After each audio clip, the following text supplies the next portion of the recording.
and this one will be on a buttonhole stitch or blanket stitch. Um, I hope all of you have gotten your cloister blocks done so that we can move forward on this. Um, First, I want to thank everybody for returning and hope that you're benefiting from these tutorials and learning how to do Hardanger embroidery. Thank you for all your kind words and comments. They are really appreciated and make it worthwhile to continue to do these series.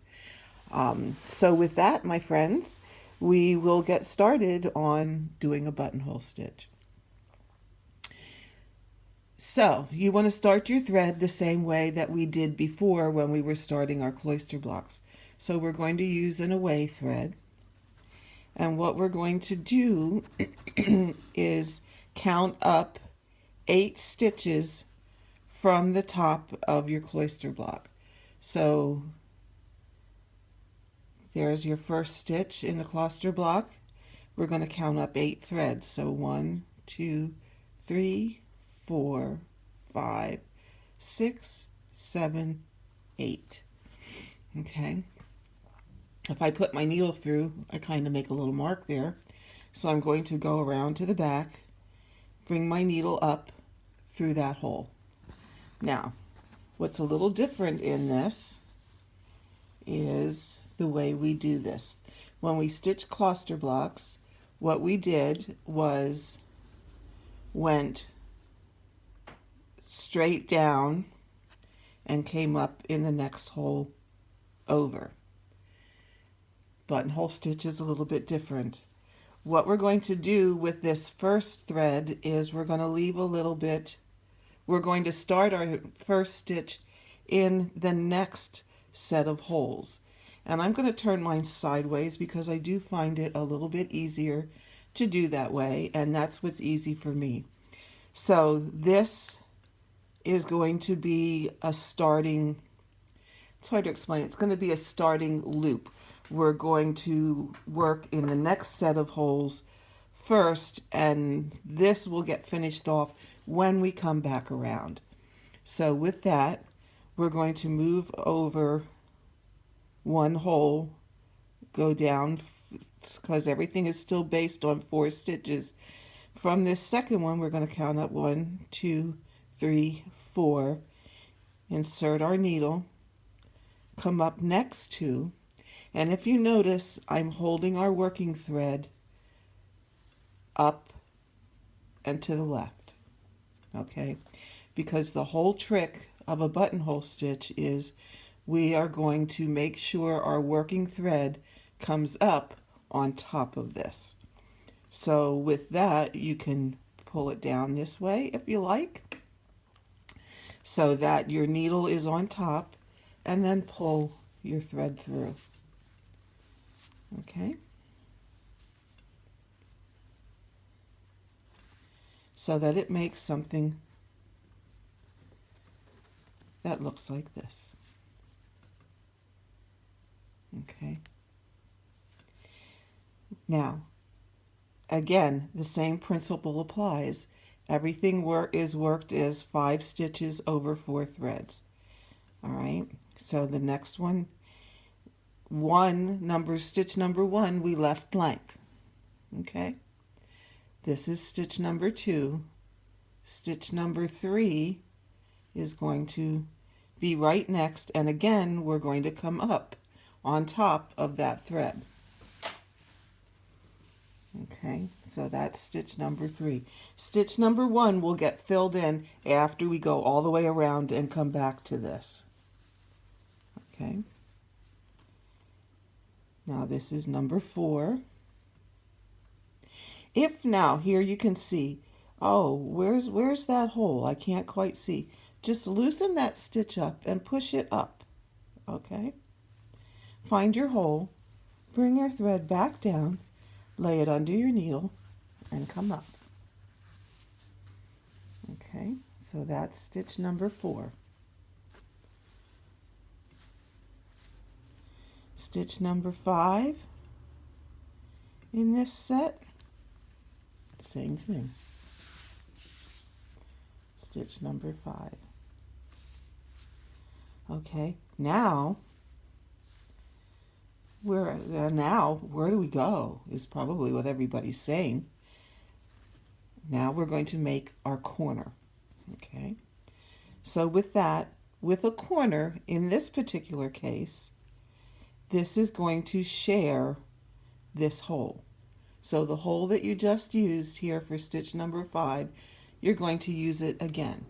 Now this is where I like to say, move that last stitch out of the way so that you can actually see where you're going a little bit better, because we can always pull that tight before we tighten up the stitch we're working on. So to make a corner, to make a rounded corner, which is what I personally prefer, you're going to count 1, 2 threads over. Okay, you see that? All right, let's get this working strand here. Okay, pull that back where it needs to be, slide it under your needle, and pull your thread through. Okay, all right, again, we're going to use the same hole. Slide that puppy up out of the way and go diagonal.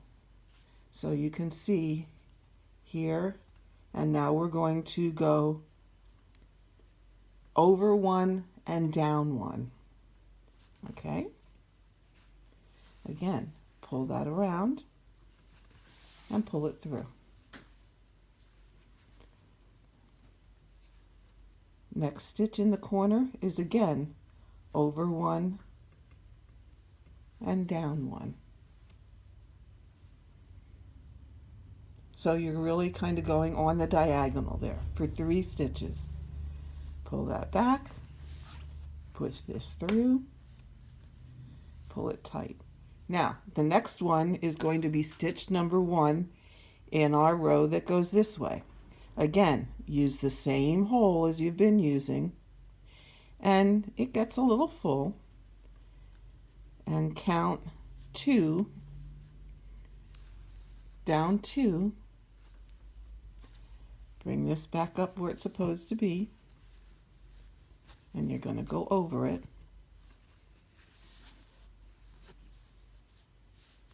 Okay, that's your first corner.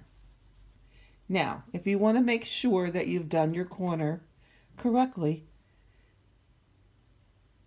flip your work over to the other side. Okay, and you can see I skipped 2. I went 1, 2, 3 on the diagonal, skip 2, and that's the first stitch in the next set of buttonhole stitches. I have found that whenever you are not sure and you can't tell where a mistake is or something went wrong on the front, flip it to the back and it's much easier to see. If you miscounted here or misplaced that stitch in this round corner and you flip it to the back, you're going to see it right away where you went wrong so that you can take it back out and redo. You're going to see. Now, to do a square corner, what you would do instead of this middle stitch being on the diagonal, you would put it out here, and then your corner would become square, so that you would skip 2, and then skip 2 in this direction, skip 2 in that direction. My own personal preference is I prefer a rounded corner. You can do either, and that is the difference. Okay? Now, we're going to finish this set of buttonhole stitches along this edge. So, what we will do now is move. Okay, here we go. Move to the next block. Let me see if I got to go out of frame here so I can see a little better.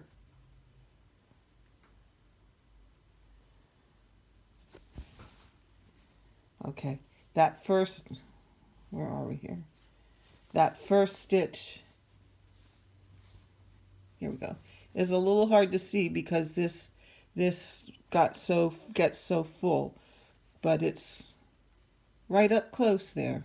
Okay, so that's the next one, and then it's just the same thing of working around through. So that's now stitch number 2.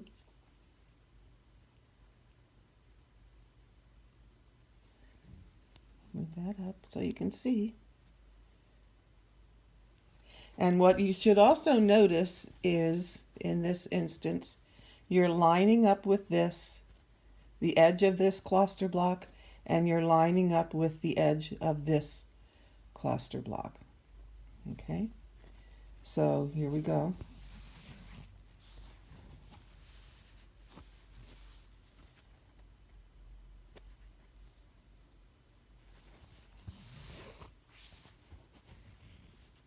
Four and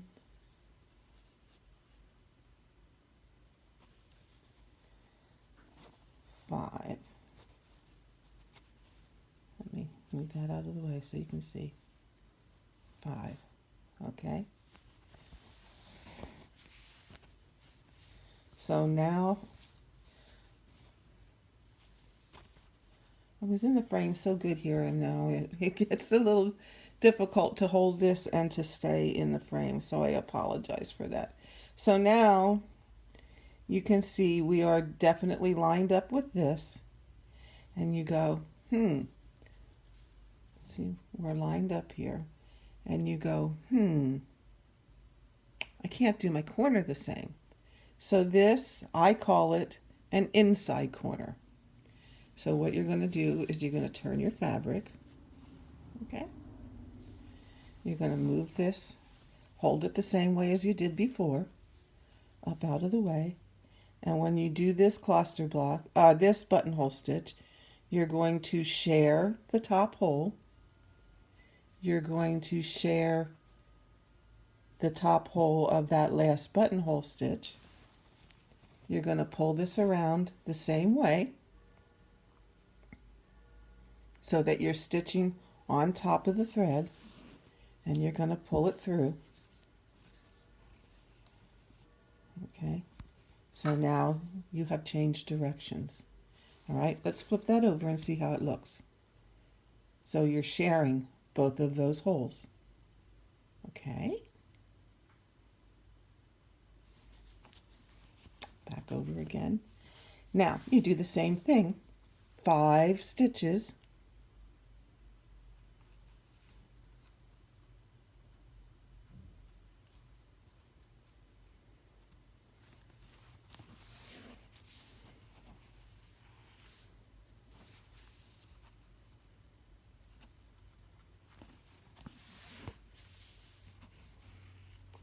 Three,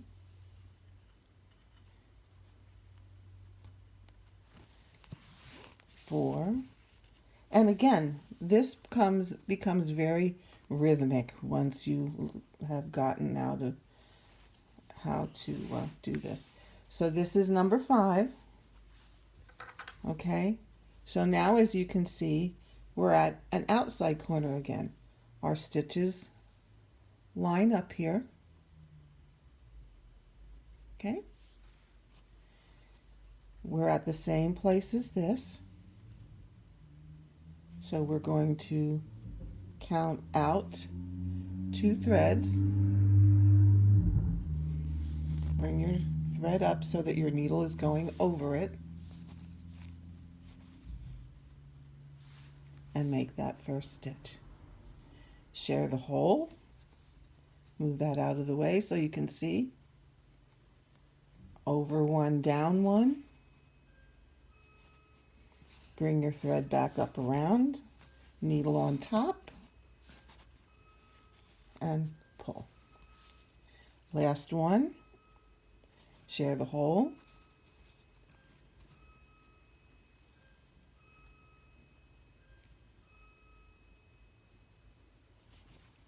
Up 1, over 1, down 1. Once again, bring your thread back underneath, pull it through,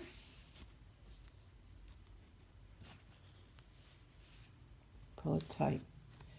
Now again, we're at the place of we have to work down to this one. So we're going to share the hole, go down 2, and if you double check, you're going to be right in line with the top of the next block. Thread underneath the needle, pull it through. Okay, next hole,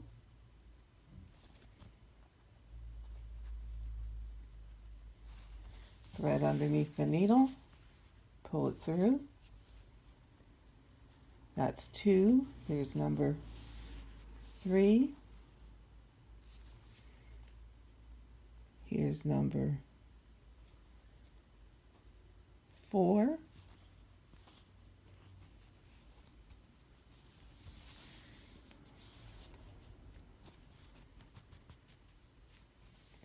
And again, the 5th one is going to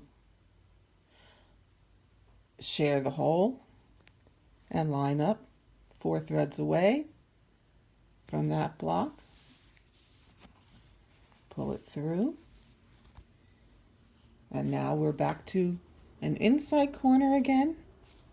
So we're going to hold our thread up and to the left. We're going to share the top of the block, come up 4 away, which is also sharing the last buttonhole stitch. Bring your thread down underneath your needle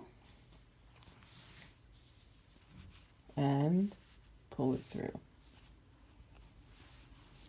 And then you just continue in that manner the whole way around. Now, I did not mention this. I actually did forget in the last video, so I apologize for that. But in the link that you find below that links to my Dropbox, one of those handouts is actually a graph showing the sequence of how to stitch the cluster block and how to stitch the buttonhole stitch. So if you, let me see if I have one here. If you forget, here it is. And what I did is I have it numbered for you. So you come up at 1. It doesn't show your thread here, but you would do as I had mentioned as I was demonstrating it for you. Your thread is up out of the way. You would go down at 2, come up at 3, put your thread underneath the needle, pull it through. Down at 4, up at 5, down at 6, up at 7,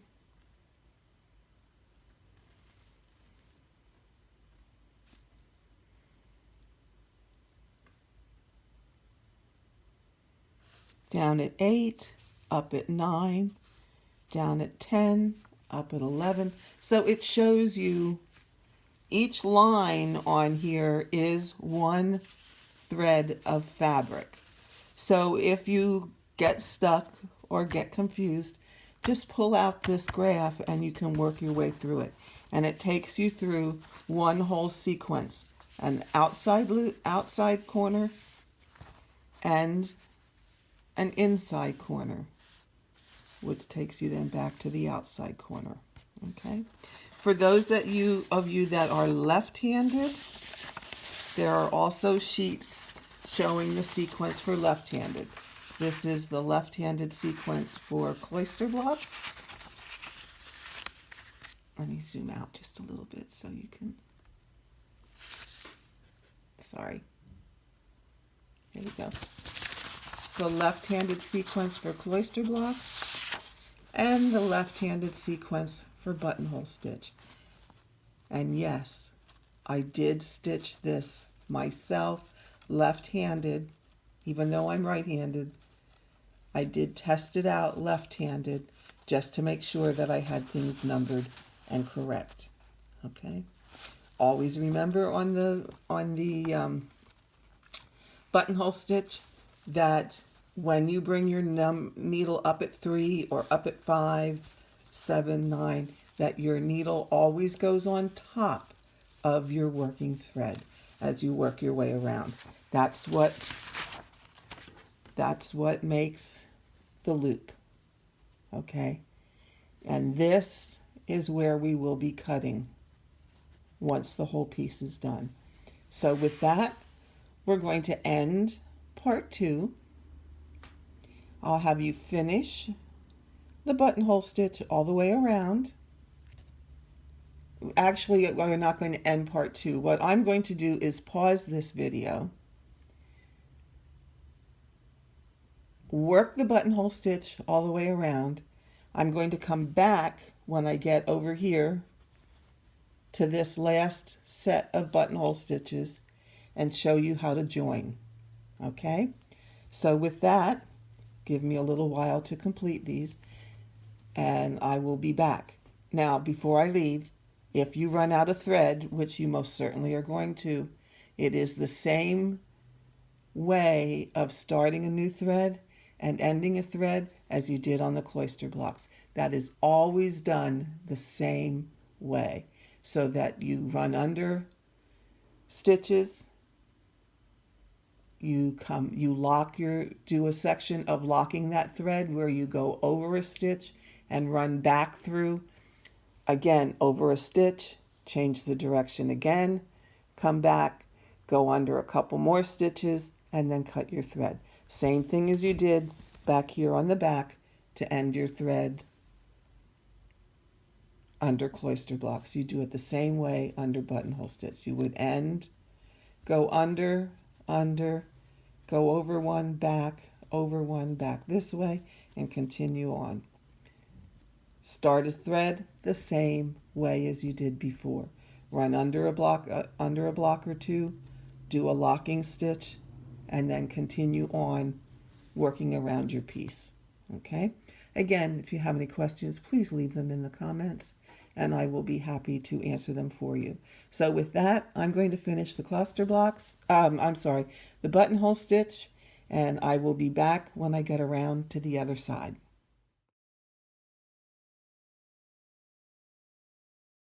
Okay guys, I ran out of thread, so I am going to show you how to change a thread, because it really is a little bit different than what you did on the other side. In all honesty, it's been a little while since I've done Hardanger myself. So fortunately I caught this before I let you guys get too far. So what I'm going to do is keep my needle threaded and just put it here for a little bit, flip it over, take another needle with my thread already in it, and start a new thread. So I'm going to go back here. Okay, run it under,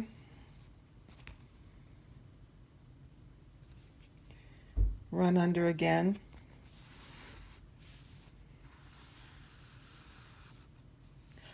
and not pull it through.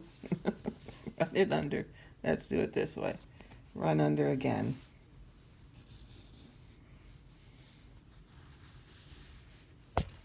I thought I had this camera that or this phone, pardon me, that I wasn't going to bump it, but did it anyway. So I'm going to now go do a locking stitch. So I'm going to go back under here. Okay. That locks it one direction. Come back this way again. That locks it this direction. Go under here.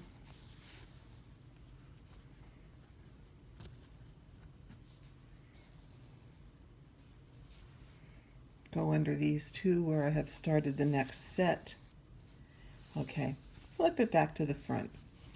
Now, as you can see, I finished one stitch. All right. So what I'm going to do is move that out of the way. I'm going to come up here next to this. Okay, now I'm going to lay that needle down out of the way. I'm going to take this thread that was the previous working thread, go under the new thread. Okay, so that now my new thread is on top. I'm going to go underneath it, and I'm going to go down in that hole where I would have gone down but not come up. All right, and then actually I'm just going to stick it over here at the moment out of the way until I get a stitch or two done. All right, and then I'm going to continue on stitching with this thread. Now the reason I stuck it over there is so that I can make sure the tension on this one is the same as what the previous ones have been, and that I get the right tension for what I'm continuing on. So I'm going to do just 2 stitches. Okay, park that there, go back down, go the other side, and now end this thread. Now you can either end it back here under your buttonhole stitches where we were before, or if you choose, you could actually have gone under your cloister blocks and ended it. And sometimes what I do is just look and see what spaces I have available that are not too terribly full from starting and ending threads. Okay, go under here again and under here, and then I would cut that off. I'm going to stick that needle out here, grab a scissors, cut this off close, get rid of that, and then continue on working around. Now I am going to continue here a little bit and go around this corner for you.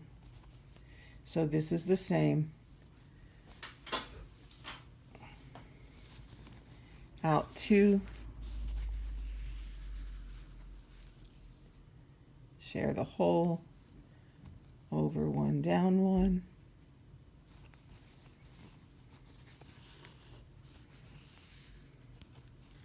because these top ones are just a little bit different also. Over 1, down 1. All right, and this is the first stitch of the next set of 5.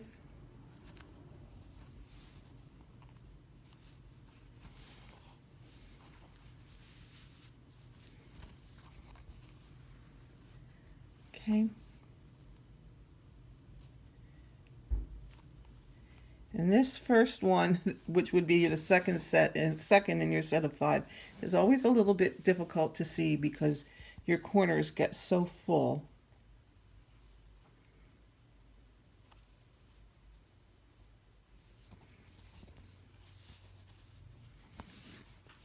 Now the difference here, because you're at the peak, is that we're going to do 2 outside corners. So when we get here to, we now line up with number 5. Okay. We're going to do another corner like this. So we're going to go out 2.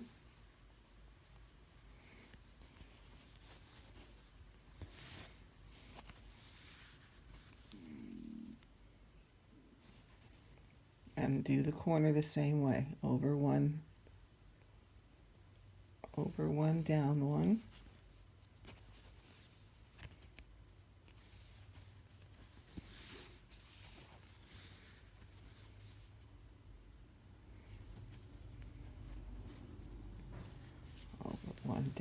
one.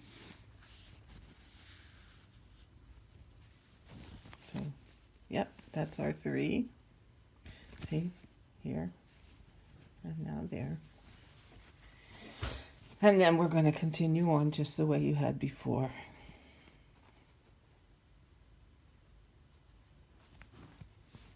Okay. All right. Now you can continue on. And when I get around to the other side, this time I will be back. Okay, we're back all the way around. Just have the last corner to do here. So we're going to do that, and you will see that that last corner stitch, it's like a little fuzzy in between there. But we're one thread away from where we started, but we are even from where we came up. So this is my 5th one. So I'm going to do my corner.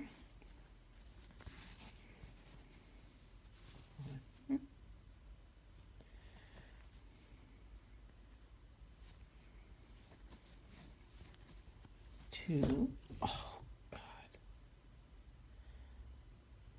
Try so hard to do this so that I don't bump it, and I bump it anyway. 3. Okay. So now we see that the 3, the next over 2 is going to be in line with where we came up. So what we're going to do is this little loop that we left here at the start, we're going to pass our needle underneath that. That's going to create the loop that connects them. And then we're going to go down in that center hole again, and that will make the last of the corner stitches and the first of that set when we started. And that is how we end it, and no one will ever be the wiser. That's why I had a different I have variegated floss here, or variegated pearl, so that's why I tried to have it a different color. So you could see that little loop over the top is a brighter red than the stitch underneath. And then you just go, and I didn't clip all my ends here so that I could get around. And then you just go to the back and end off your thread as you did before.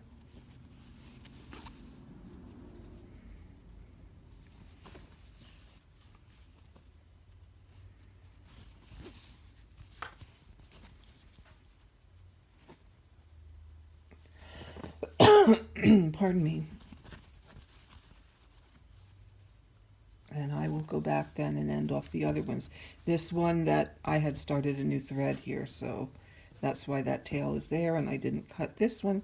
And this thread that was our beginning one, you just work that in the same way and cut it off and clean up your back, and everything will look just like the front, which is the object of doing Hardanger, is to have your back look just as good as your front. Now, while we're here, I'm going to go on and show you how to do the eyelets, so that you can, if you want to put eyelets in, you can, or you don't have to. For eyelets, we're going to use the number 8 pearl cotton. Oops, upside down there. Number 8. And I think I had showed you before, there was that little loop, and you're just going to pull this thread and thread your needle with the length of the thread of the number 8. Now I'm just going to do the middle one here. So the pattern calls for one in the middle, and then one of each of these squares that are formed by the cluster blocks and the buttonhole stitch. So it would be here, here, here, here, and here. Okay, and you would do that around the whole outside. If you want to, you can. If you don't want to, you don't have to.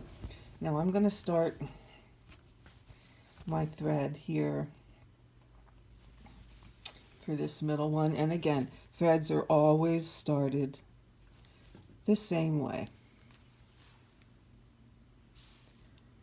And when you have a small area like this, it can get a little full, but we work them in. And I'm going to show you a different way. I think a lot of you probably already know how to do an eyelet stitch. I'm going to show you a way that's a bit different. You know, a lot of you,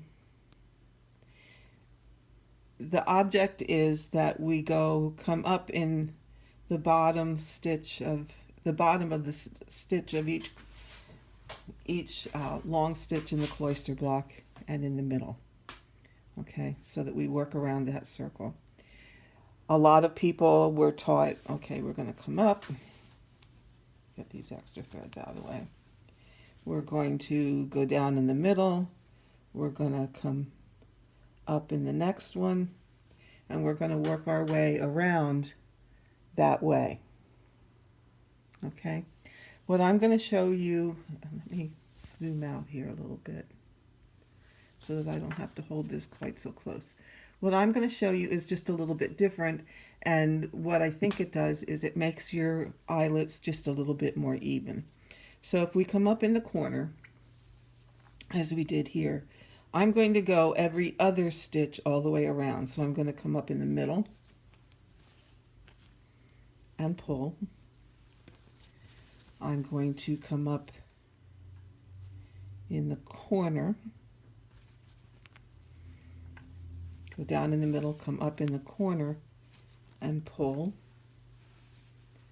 All right, next one I'm going to come up in the middle stitch.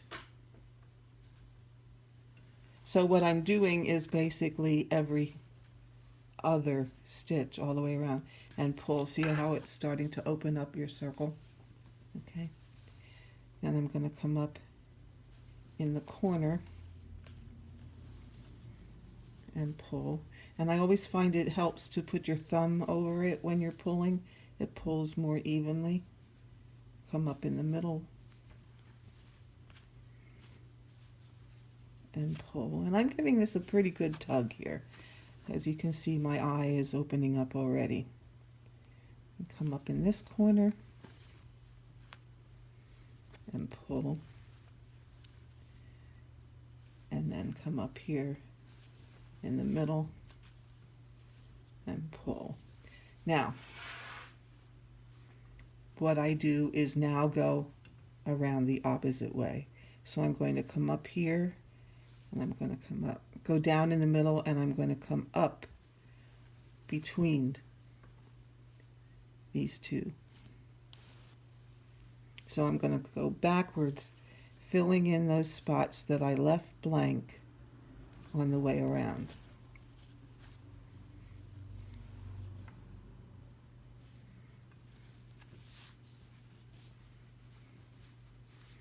Okay, see how it's pulling your eye more evenly than if you would just have gone every stitch all the way around. Sometimes then your eyes look a little lopsided. This way you get an even pull through the whole thing, and you can pull this depending on how far you like the eye open. You can give this a pretty good yank. And this is the reason we do eyelets before we do any cutting. So like I said, if you want to do eyelets, knock yourself out, go ahead and do them. If you want to put them every 4, 5, 1, if you just want to put 3 on each side, like 1, 2, 3, you can do that. If you don't want to do them at all, that's okay too. It's not going to affect. The only thing will affect is if you're going to do them before we cut. Okay. So there. And I believe we have one more here yet. So there. And then we'll go back down in the middle because this is the last one and end our thread. See how nice and round that is? Okay. Now, when you end your thread, you don't want to have it so that the thread shows through the hole. Okay. So we want to end our thread back here on the side that we started. Okay. So we're going to go back here. Now that's the other thing when traveling from one eyelet to another. If you do all of these, you always want to finish that eyelet that you were working on so that there's no thread showing through the hole. See, there's no thread showing there. So that you would then travel to your next one. So if I started down here, when I'm traveling this way, I would always start in the bottom left corner to do the eyelet, work my way around, work my way back, and then I could slip under cloister blocks to the next one and have it so that my thread does not show through the hole of the eyelet. So that's preferably what you would, I'm just going to finish this thread off here. Preferably what you would do. So that's buttonhole stitch, eyelets, and we'll be back next, and I'll finish these threads off. We will be back next Tuesday to do cutting, so get your scissors handy. And again, you want a pair of scissors that are going to have sharp, fine points. This is a pair of Wassa scissors. This is not my favorite scissors to do Hardanger with. My favorite ones, oh, that's not them either. They're with my other stitching. My favorite ones are a pair of bohin scissors because they do have fine, or I'm sorry, a pair of Dovo scissors because they do have fine, sharp points. However, don't invest in those unless you intend to do a lot of it because they are very expensive. Another pair that a lot of people like for Hardanger are these Kai, K-A-I scissors. They're made in Japan. They are very, very sharp. They're angled. They also work very, very well, and they are much less expensive. So if you just Google K-A-I scissors, I'm sure you can find them somewhere.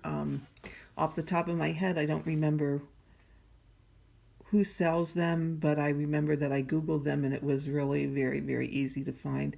And they make all different kinds of scissors. A rather inexpensive pair that will serve you very well when we do cutting. Let's see, what else can I just had something else in my head and totally lost it. If I think of it, I'll add it on at the end. But next week we will do the cutting and we'll start some wrapping so that you can finish this piece, and then after that we will cut it out and you will have a completely finished ornament. So with that, oh, I know what it was. I'm sorry. Remember I had in the beginning, in the first video, I had told you about Janice Love's books, Basics, Hardanger Basics and Beyond, and Hardanger Fundamentals Made Fancy. I do believe that they are now out of print, or there really is nowhere that's selling them. The only place I knew that was selling them is Nordic Needle. I checked there and they are no longer on the website. There was a comment on my video that was introducing Hardanger, introducing the class. And I had also found them, I believe it was on eBay, and it was also on Amazon, but they were running like $45 a book. And whether there was more than one, I'm not sure, but I know they were getting rather pricey. So they are getting harder and harder to find. If you can snag yourself a copy, that's wonderful. If not, there are plenty of other Hardangers out there, Hardanger books out there. You can find several on eBay, and really basically they have they have a lot of the same instructions.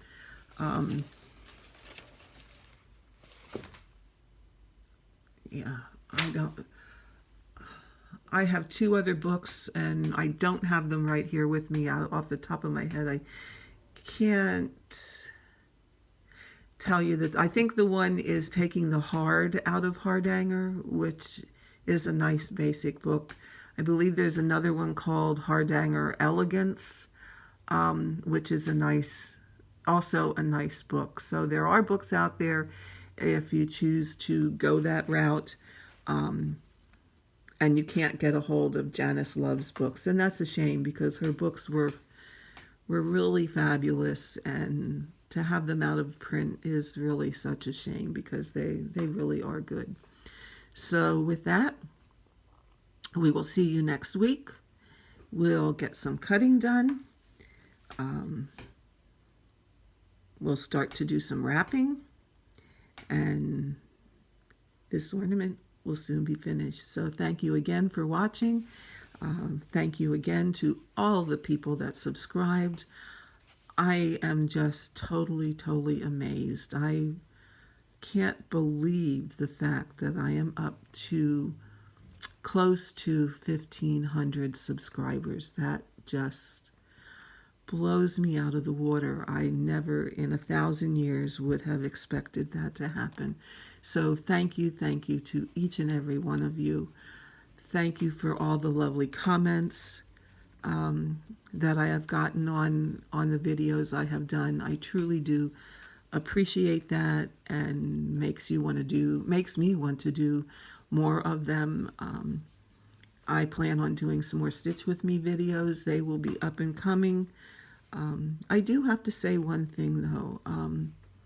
I didn't get a lot. I only got 1 or 2 thumbs down, and that's okay. I don't have a problem with that. Out of all the views that I've had on this channel, I expect to get some thumbs down. But what I would appreciate very much, if there is something that you didn't like about the video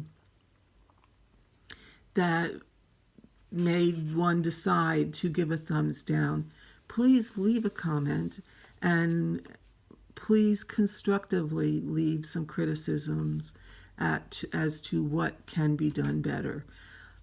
I'm new to videos. I don't have all the fancy schmancy setups that some people have. I've not been doing this but maybe 2 or 3 months. So I'm always open to suggestions to how to make things better. So if you have to give that thumbs down, that's fine, and I truly am okay with that. But do leave a comment as to what caused you to do that, to put that thumbs down, and please make your criticism constructive. I would appreciate that very much because I really would like to do these better. So with that being said, we'll see you next week. Have a great stitchy week. Stitch all the things and find your joy.